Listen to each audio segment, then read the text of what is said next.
Okay, magandang umaga mga ka-Diyos Garage po. Tayo po ay nag-home service dito sa Lancaster City, KS22. So yung I-10 po yung ginagawa natin ngayon. Papalit tayo ng mga preno sa harap at likod. Ito yung sa harap, brake pads. Ito naman yung sa likod, brake shoe.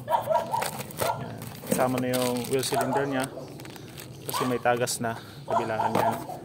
Brake fluid flashing, piston. So madami-dami to, puro brake system yung ginagawa natin ngayon. Sa mga nais dyan pala magpa-home service, payments repair, available po tayo for home service, on-call mechanic at rescue. Sumasama din po tayo sa mga bumibili ng second hand car. Mayroon pa tayong dalang ECU scanner.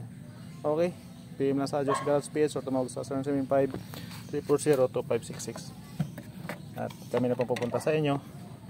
Ayos.